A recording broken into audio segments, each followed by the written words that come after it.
Welcome to Unbreakable Voices, the podcast where we explore stories of resilience and the moments that reshaped our world. I'm your host, Nikki, and today we delve into a case that ignited a national conversation about domestic violence and forever changed the legal landscape for survivors. This is the story of Francine Hughes and the burning bed.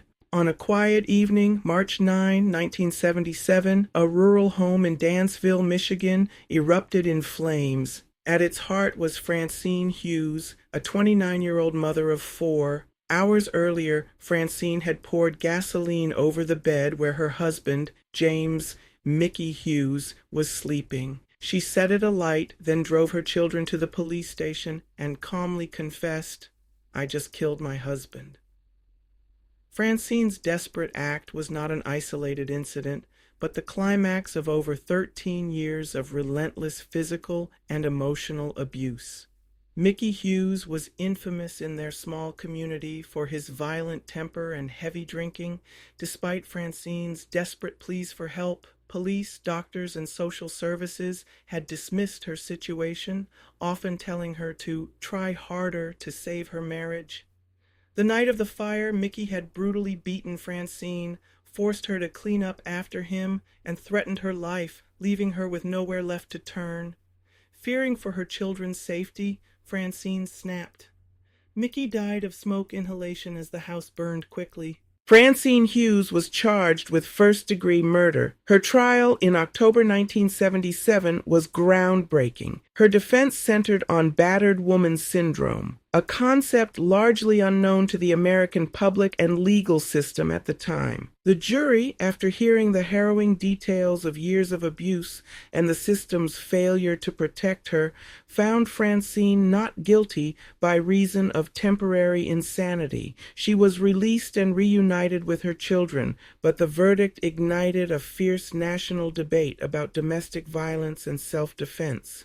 Francine's powerful story was first chronicled in Faith McNulty's 1980 nonfiction book, The Burning Bed, which unblinkingly explored the abuse leading up to the crime. Its unflinching look at domestic violence, a topic rarely discussed openly, quickly garnered attention. NBC adapted the book into a made-for-TV movie, also titled The Burning Bed, which aired on October 8, 1984.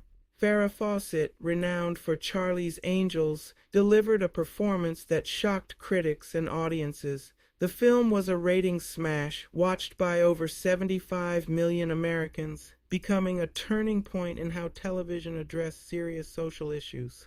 The Burning Bed had an enormous impact on public perception and policy regarding domestic violence.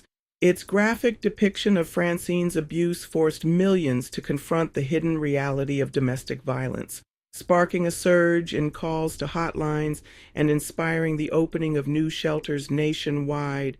The case and the film exposed the inadequacy of existing laws, leading many states to reform their criminal codes. They began to recognize battered woman syndrome as a legal defense, broadened self-defense laws, and provided greater legal protections for victims. Crucially, the film shifted the cultural conversation, helping to break the stigma and silence around domestic abuse. It encouraged victims to seek help and pressured law enforcement to take abuse reports more seriously. Today, Francine Hughes' story remains a powerful symbol in the fight against domestic violence. The Burning Bed not only brought her tragic ordeal into the public eye, but also led to tangible changes in how society and the law treat survivors of abuse. Her case is still taught in law schools and discussed in advocacy groups, recognized as a catalyst for the modern battered women's movement. It stands as a landmark moment in TV history, a rare instance where a movie didn't just tell a story, it helped rewrite the rules. Thank you for joining me on Unbreakable Voices. Until next time, remember the power of one voice to change everything.